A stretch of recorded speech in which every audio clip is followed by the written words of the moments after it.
جب خدا دو لوگوں کو ایک کرنے والا ہوتا ہے تو وہ دو نشانیاں دیتا ہے۔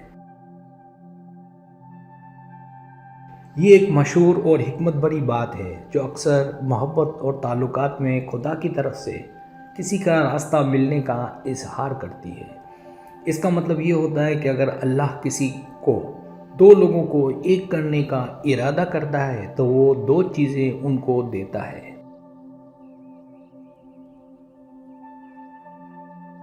پہلی چیز باہمی عزت اور اقرار۔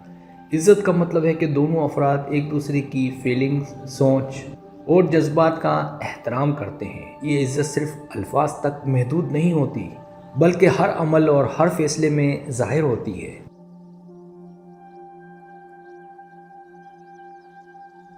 جب دو لوگ ایک دوسرے کی بات کو غور سے سنتے ہیں اور سمجھنے کی کوشش کرتے ہیں تو یہ عزت کا اظہار ہے۔ یہ ایک ایسی چیز ہے جو رشتے میں گہرائی اور ہم آہنگی لاتی ہے۔ ہر شخص کی اپنی انفرادیت ہوتی ہے اور عزت کا مطلب یہ بھی ہے کہ ایک دوسرے کے اسپیس کو سمجھا جائے۔ اگر دونوں لوگ اپنی پسند اور چوائسز کا احترام کرتے ہیں تو وہ ایک دوسرے کے ساتھ بہترین تعلقات بنا پاتے ہیں۔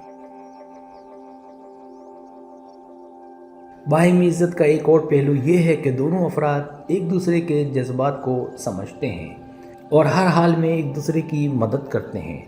اگر کوئی مشکل وقت ہو تو اپنا درد اور پریشانی دوسرے تک پہنچانا اور اس کا جواب عزت سے دینا، یہ بھی عزت کا حصہ ہے۔ اقرار یہ اظہار ہے کہ دونوں افراد اپنے فرق کو سمجھ کر انہیں قبول کرتے ہیں۔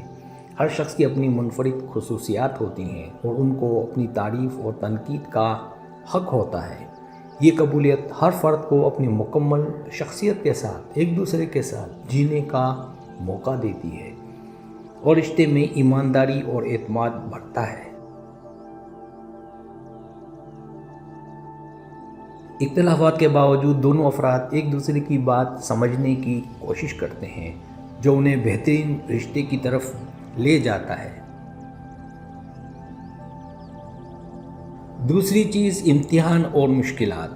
جب خدا کسی کو ایک کرنے کا ارادہ کرتا ہے تو وہ انہیں امتحان اور مشکلات سے گزارتا ہے۔ یہ امتحان دونوں کے رشتے کی طاقت اور دوستی کو مزید مضبوط کرتے ہیں۔ ہر رشتے میں اتار چڑھاؤ آتے ہیں اور جب اللہ چاہتا ہے کہ دو لوگ ایک ہوں تو وہ انہیں مشکلات کا سامنا کرنے کی طاقت دیتا ہے۔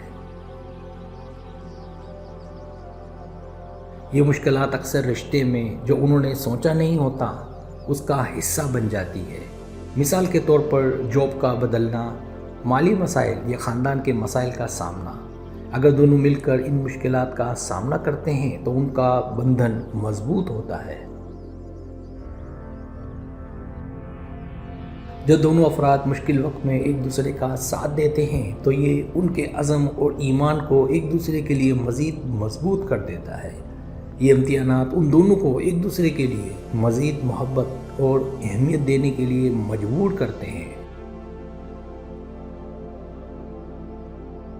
ہر مشکل کے بعد دونوں افراد اپنی زندگی میں کسی نئے حصے کو سمجھ کر بہتر انسان بن جاتے ہیں۔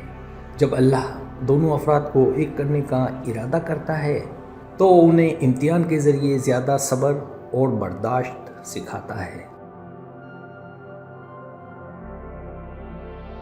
مشکلات کے بعد دونوں افراد ایک دوسرے کے ساتھ بہترین تعلق قائم کرتے ہیں۔ رشتے میں غیرت، صبر اور محبت بڑھتی ہے جو انہیں ایک دوسرے کے ساتھ اپنی زندگی کے سفر میں آگے بڑھنے کے لیے تیار کرتا ہے۔ جب خدا دو لوگوں کو ایک کرنے والا ہوتا ہے تو وہ دونوں کو اپنی زندگی میں عزت اور سمجھداری دیتا ہے تاکہ وہ ایک دوسرے کے جذبات اور احساسات کو سمجھ سکیں۔ وہ دونوں کو امتحان سے گزارا جاتا ہے جس میں مشکلات کا سامنا کرنا پڑتا ہے، لیکن اسی عمل کے ذریعے دونوں کا رشتہ مضبوط ہوتا ہے۔ ان دونوں نشانیوں کا مقصد یہ ہے کہ جو بھی رشتے میں حصہ لے وہ اپنے جذبات کو سمجھ کر ہر مشکل کو مل کر حل کرے اور اس رشتے میں اللہ کی رحمت اور مدد کا احساس ہو۔